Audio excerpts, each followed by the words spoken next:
సుగాలి ప్రీతి విషయంలో ఆయన మీద చాలా విమర్శలు వస్తున్నాయి. కళ్యాణ్ ఏది చేసిన వివాదాలు వెన్నంటే ఉంటాయి. ఆయన ఇక సుగాలి కేసు, సుగాలి ప్రీతి అనే అమ్మాయి 10th క్లాస్ చదువుతోంది. కర్నూలులో కట్టమంచి రామలింగారెడ్డి రెసిడెన్షియల్ స్కూల్లో ఉండింది, హాస్టల్లో ఉండేది. ఒక మిస్టీరియస్గా అమ్మాయి చనిపోయింది, ఆత్మహత్య చేసుకుందని వాళ్ళు చెప్పారు. లేదు, అమ్మాయిని ఆ కరస్పాండెంట్ వాళ్ళ కొడుకులు రేప్ చేసి చంపేశారని వాళ్ళ తల్లిదండ్రులు రాజు నాయక్, పార్వతి ఆరోపించారు. అది అప్పట్లో చంద్రబాబు ప్రభుత్వం ఉంది. దాని మీద పెద్ద వ్యతిరేకత వచ్చినా కూడా చంద్రబాబు పట్టించుకోలేదు. జస్టిస్ ఫర్ సుగాలి ప్రీతి అని ఒక ఉద్యమం వచ్చింది. దాని తర్వాత జగన్ ప్రభుత్వం వచ్చింది. జగన్ వాళ్ళకి ఒక 8 లక్షలు డబ్బులు ఇచ్చాడు, 5 సెంట్ల ఇల్లు ఇచ్చాడు, ఒక 5 ఎకరాల ల్యాండ్ ఇచ్చాడు. దాని తర్వాత అప్పట్లోనే చంద్రబాబు పీరియడ్లోనే కేసులు పెట్టారు, వీళ్ళు అరెస్ట్ అయ్యి బయటకు వచ్చేసారు. దాని తర్వాత జగన్ వచ్చినాక డిమాండ్ వచ్చింది వాళ్ళ అందరి నుంచి. పవన్ కళ్యాణ్ కూడా కొంత వెళ్ళి డ్రామాలు చేశాడు అక్కడ. సుగాలి ప్రీతి కోసం నేను నిలబడతాను ఇవన్నీ మాట్లాడాడు. అయిపోయినాక జగన్ సిబిఐకి పిలిపిస్తే సిబిఐ తీసుకోలేదు. దీని తర్వాత 2020లో సెప్టెంబర్ 11న తల్లిదండ్రులు ఇద్దరు, రాజనాయక్ అండ్ పార్వతి ఇద్దరు కోర్టుకు వెళ్ళారు, హైకోర్టుకి, సిబిఐకి. కోర్టు ఇచ్చింది. అప్పటి నుంచి సిబిఐ దిగుతుంది, కానీ ఇప్పటివరకు సిబిఐ సాధించిందే లేదు. ఇప్పుడు సిబిఐ చేతులు ఎత్తేసింది, కోర్టులో పిటిషన్ వేసింది. మాకు ఇది మరీ అంత కాంప్లెక్స్ కేసు ఏం కాదు, సిబిఐ చేయాల్సినంత కాదు, సిబిఐకి వనరులు, మ్యాన్ పవర్ లేవు, కాబట్టి మేము దీని నుంచి విత్డ్రా అవుతున్నాం. ఇప్పుడు పవన్ కళ్యాణ్ నోరు మెదపట్లేదు. పవన్ కళ్యాణ్ ద్వంద్వ వైఖరి ఏంటంటే, అతను ప్రతిపక్షంలో ఉంటే ఒక రకంగా బిహేవ్ చేస్తాడు, అధికారంలోకి వెళ్ళాక ఇప్పుడు అన్నీ అతను పక్కన పెట్టేశాడు. తన హామీలు ఇచ్చిన పథకాలు అమలు చేయకపోయినా నోరు మెదపట్లేదు. సుగాలి ప్రీతి విషయంలో తాను చాలా పెద్ద డ్రామా చేశాడు. మరి ఇప్పుడు ఈయన గవర్నమెంట్ ఉంది, వీళ్ళ మద్దతు బీజేపీ గవర్నమెంట్ ఉంది. పవన్ కళ్యాణ్కి బీజేపీలో చాలా చాలా పట్టుంది. ఆయన చెప్పితే అసలు ఖచ్చితంగా సిబిఐ మళ్ళీ టేకప్ చేస్తుంది. మరి ఎందుకు చేయట్లేదు పవన్ కళ్యాణ్ అన్న విమర్శలు ఇప్పుడు సీరియస్గా పవన్ కళ్యాణ్ మీద వస్తున్నాయి. పవన్ కళ్యాణ్ ఏంటంటే, ఆయన మీద ఎవరికైనా భ్రమలు ఉంటే వాళ్ళు తప్ప ఆయన తప్పు కాదు. ఆయన ఇలాగే ఉన్నాడు, అనేక సార్లు చూసాం. మళ్ళీ పవన్ కళ్యాణ్ భ్రమలు పెట్టుకుంటే అది మన తప్ప ఆయన. పవన్ కళ్యాణ్ కూడా టిపికల్ రాజకీయ నాయకుడు. టిపికల్ రాజకీయ నాయకులు అధికారంలో ఉన్నప్పుడు ఒక రకంగా బిహేవ్ చేస్తారు, ప్రతిపక్షంలో ఉన్నప్పుడు ఒక రకంగా బిహేవ్ చేస్తారు. ఆయన గతంలో కూడా చాలాసార్లు జన్ను వేసుకున్నాడు. ఆయన వారాహి ఇవి చేసినప్పుడు, వ్రతాలు చేసినప్పుడు, తర్వాత ఆ మధ్య ప్రాయచిత్త దీక్ష చేసినప్పుడు జెండాలు వేసుకోవడం అనేది చేస్తున్నాడు ఈ మధ్యకాలంలో. ఎందుకంటే ఆయన గత కొంతకాలంగా సనాతన ధర్మం వైపు మళ్ళాడు. బీజేపీలోకి మెర్జీ చేస్తాడా పార్టీని అన్న స్థాయిలో నడుస్తుంది వ్యవహారం. ఎందుకంటే పవన్ కళ్యాణ్ మొదటి నుంచి కూడా ఐడియాలజికల్గా ఒకదాని మీద స్టాండ్ అయ్యే నేచర్ లేదు ఆయన. ఏవో మాట్లాడుతుంటాడు వేగ్గా, కానీ ఆయనకి ఒక ఐడియాలజికల్ బిలీఫ్ కానీ లేదు. నిజానికి ఎవరికి లేదు, పవన్ కళ్యాణ్కి మాత్రం ఉండాలనుకోవడంలో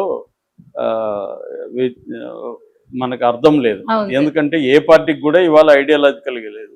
ఇప్పుడు జగన్ ఉన్నాడు, జగన్కి ఏమైనా ఐడియాలజికల్ ఇది ఉందా? ఆయన బీజేపీతో గతంలో కలిసి లేదు, అంతకుముందు కాంగ్రెస్తో ఉన్నాడు. తర్వాత బీజేపీతో అఫిషియల్గా లేకపోవచ్చు, కానీ 10 ఏళ్ళుగా బీజేపీతో, ఇప్పుడు కూడా బీజేపీని పల్లెత్తు మాట అనే పరిస్థితిలో జగన్ లేడు. ఇంకా తెలుగుదేశం అయితే చెప్పాల్సిన అవసరం లేదు, కమ్యూనిస్టులతో కలుస్తారు, బీజేపీతో కలుస్తుంది, కాంగ్రెస్తో కూడా కలిశాడు. కాంగ్రెస్కి యాంటీగా ఏర్పడిన తెలుగుదేశం పార్టీ కాంగ్రెస్తో మళ్ళీ కలిశాడు.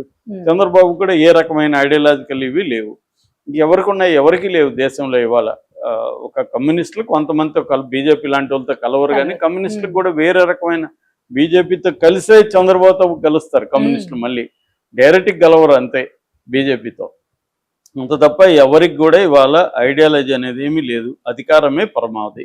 పవన్ కళ్యాణ్కి కూడా అధికారమే పరమ. అతను ఎన్ని కథలు చెప్పినా అతని గోల్ ఏంటంటే ప్రజాసేవ, ఇంకోటి చెప్తాడు, కానీ అది ఎవరు నమ్మే పరిస్థితులు లేరు. అతనికి కూడా గోల్ తను సీఎం కావాలని.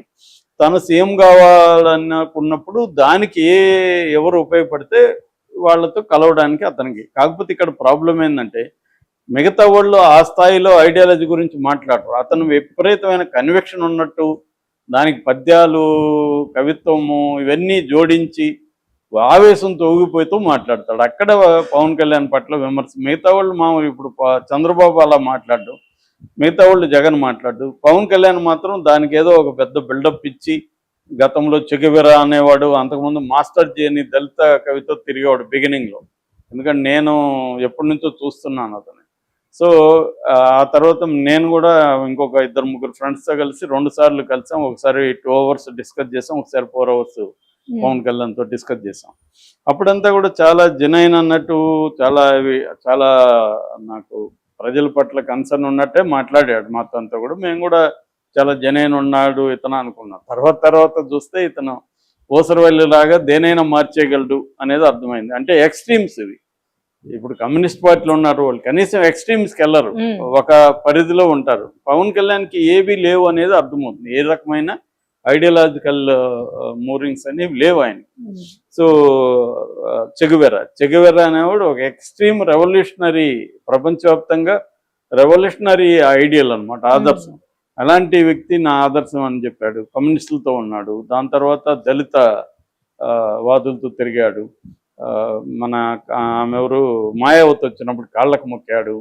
ఈ అతి చేస్తాడు అనమాట. ఏది చేసినా పవన్ కళ్యాణ్ అతి చేస్తాడు కాబట్టి ఆయన మీద బ్యాలెన్స్గా ఉండడం, మోడరేట్గా ఉండకుండా దాంట్లో ఏదో ఎక్స్ట్రీమ్ అన్నట్టుగా అందరు కమ్యూనిస్ట్ కంటే నేనే పెద్ద కమ్యూనిస్ట్ అనడం, అందరికంటే ఇది నేనే అనడం, ఈవెన్ దళితుడిని నేనే రెల్ల కులం నాది అనడం, ఈ ఎక్స్ట్రా వ్యవహారాలు పవన్ కళ్యాణ్ చేస్తాడు. ఏది చేసినా ఒక మోడరేషన్ అనేది లేదు ఆయన. ఇప్పుడేమో ఎక్స్ట్రా వెళ్ళిపోయి అసలు బీజేపీ వాళ్ళకంటే కూడా ఇతనే సనాతనం బోర్డు పెట్టాలని బీజేపీ వాళ్ళు, ఆర్ఎస్ఎస్ వాళ్ళే ఇతను డిమాండ్ చేస్తున్నాడు. సనాతనం అనేది ఏందో డిఫైన్ చేయలేదు ఇప్పటివరకు. అతను సనాతనం అంటే ఏంది అని డిఫైన్ చేయలేదు. అదొక మిథ్యా పదార్థం లాగా ఎవరికి వచ్చినట్టుగా డిఫైన్ చేస్తారు సనాతనం అంటే. రీసెంట్గా చిలుకూరు బాలాజీ టెంపుల్ ఆయన రంగరాజన్ సనాతనం ఏమన్నా అంటే దాంట్లో అసమానతలు లేదు, దళితుల పట్ల అసమానతలు, స్త్రీల పట్ల అసమానతలు లేని సనాతనం అంటున్నాడు ఆయన. మరి ఈయనేమంటాడు తెలియదు మనకి. ఇప్పటివరకు సనాతనం అంటే ఏం తెలియదు. అందుకని సనాతనం రూపంలోకి వచ్చాడు కాబట్టి జెందెం వేసుకొని ఉండే అవకాశం ఉంది. మొన్న అక్కడికి వెళ్ళారు తర్వాత భార్య అన్న లెజనోవా, దాని తర్వాత కొడుకు అకీరానందన్, తర్వాత మన త్రివిక్రమ్ శ్రీనివాసు, వీళ్ళతో కలిసి ఆయన ఎవరు ఆనంద్ సాయి అంటే మన టీటీడీ బోర్డు మెంబరు, ఒకప్పుడు ఆర్ట్ డైరెక్టర్ పవన్ కళ్యాణ్ సినిమాలకంతా అబ్బాయి కూడా వెళ్ళాడు. సో వీళ్ళంతా వెళ్ళినప్పుడు పవన్ కళ్యాణ్ బట్టలు తీసేసి మునగతో ఉన్నాడు. భార్య మునగట్లేదు, అలాగే ఆమె అట్లా ట్రై చేస్తుంది. ఎందుకంటే ఆమె క్రిస్టియన్. విచిత్రం ఏమంటే ఇతనేమో ఇక్కడ హిందూ ధర్మం సనాతనం ఉంటాడు, ఆయన భార్య క్రిస్టియన్, ఆయన పిల్లలు కూడా 2 పిల్లలు అక్కడ క్రిస్టియన్సే. సో వాళ్ళు చర్చికి వెళ్తారు, వాళ్ళు క్రిస్టియన్స్కి ప్రాక్టీస్ చేస్తారు, ఈయన సనాతనం ఉంటాడు. ఇదే విచిత్రం. ఇప్పుడు మతాంతర వివాహం చేసుకున్నప్పుడు మళ్ళీ ఈ డ్రామాలంతా ఎందుకు అంటే రాజకీయంగా. ఇప్పుడు ఈయనే కాదు, ప్రతి ఒక్కరు కులాంతర వివాహం చేసుకున్న వాళ్ళు కూడా మళ్ళీ కులాన్ని ఫాలో అవుతారు. మతాంతర వివాహం చేసుకున్న వాళ్ళు కూడా మళ్ళీ ఏది రాజకీయాలకు ఉపయోగపడితే అది చేస్తారండి. సింపుల్ చెప్పాలంటే తమ గోల్కి ఏది ఉపయోగపడితే దాన్ని, వాళ్ళకి మతం లేదు, కులం లేదు, ప్రాంతం లేదు, ఏదీ లేదు. తమ గోల్ ఏదో ఉంటుంది, వ్యక్తిగతమైన గోల్. ఆ గోల్కి ఏది ఉపయోగపడితే అది వీళ్ళందరూ కూడా ఫాలో అవుతారు.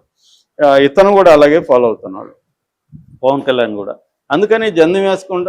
రెండోది ఏంటంటే పవన్ కళ్యాణ్ మనం గమనిస్తే ఒక గాంధీని, ఒక ఎన్టీఆర్ని వెళ్ళి ఫాలో అవుతాడు. అంటే public perception, public performance important అనమాట. పబ్లిక్ లేకి ఏది వెళ్తుంది, నా వేషం ఎలా ఉండాలి, ఇవన్నీ అందులో సినిమా నుంచి వచ్చాడు కాబట్టి ఆయనకి ఐడియా కూడా బాగా ఉంది. అంటే వేషము, భాష, పర్ఫార్మెన్స్ ఇవన్నీ ఎలా ఉండాలి అనేది ఆయనకు తెలుసు. ఎలా ఉంటే ఎలా జనంలోకి వెళ్తుంది అనేది. అందుకనే వేషాలు కూడా మారుస్తూ ఉంటాడు పవన్ కళ్యాణ్. ఎందుకంటే ఎటువంటి ఇమేజ్ జనంలోకి తీసుకుపోవాలనేది ఒక ప్లాన్ ఆయనకు ఉంది. ఆయన ఆవేశం అంతా కూడా ఫేకే, ఆయన ఆవేశం రియల్ కాదు. ఆయన ఆవేశంగా ఉన్నట్టుగా ఒక యాక్టింగ్లోకి వెళ్తాడు. ఎందుకంటే జనాల్ని ఇంప్రెస్ చేయాలి. ఆయనకు తెలుసు ఆయన అభిమానులు ఎక్కువగా పెద్దగా ఎడ్యుకేషన్ లేని లంపెన్ యూత్, వాళ్ళకి ఇవన్నీ బాగా పనిచేస్తాయి. ఎడ్యుకేషన్ నుండి థింక్ చేసేవాడికి పనిచేయదు, వాళ్ళకి అర్థమైపోతుంది.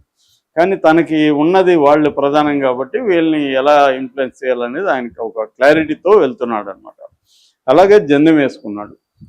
అంత తప్ప దాని గురించి అంతకంటే వేరే చర్చ. జెందెం దానికి రకరకాలుగా నెట్లో డిస్కషన్స్. అక్కడికి నార్త్ ఇండియా వెళ్ళినప్పుడు, గయా కానీ లేకపోతే ప్రయాగ వెళ్ళినప్పుడు, పిండం చేసేటప్పుడు మామూలు వాళ్ళకు కూడా జెందెం వేస్తారు. ఇవన్నీ. ఇంకొకటి ఏంటంటే కాంట్రడిక్టరీ ఎలిమెంట్. త్రివిక్రమ్ బ్రాహ్మణ్, ఆయన జెందెం వేసుకోలే, ఈయన కాపు సామాజిక వర్గం, ఈయన జెందెం వేసుకుంది. దానికి మళ్ళీ ప్రతి కులంలో కూడా బ్రాహ్మణైజేషన్ అంటారు ఇండియాలో, బ్రాహ్మణీకరణ చిత్రీకరణ ఈ రెండు చరిత్రలో మనం చూస్తే జరుగుతాయి. అంటే మామూలు వాళ్ళు కూడా క్షత్రియులుగా మారిపోవడం, శూద్రులు కూడా బ్రాహ్మణులుగా మారిపోవడం చాలా. ఇప్పుడు ఫర్ ఎగ్జాంపుల్ కమ్మ సామాజిక వర్గంలో కూడా కమ్మ పురోహితులు, పెళ్ళిళ్ళు వీళ్ళే పురోహితులు, అట్లా దళితుల్లో కొంత దళిత పురోహితులు ఉంటారు. ఇట్లా ఉన్నది మన దేశంలో ఏంటంటే ఫ్లెక్సిబిలిటీ అన్నమాట. వీళ్ళు కూడా పురోహితులకి దక్షిణము కొంత మంచిగా అదిస్తే రూల్స్ మార్చేస్తారు.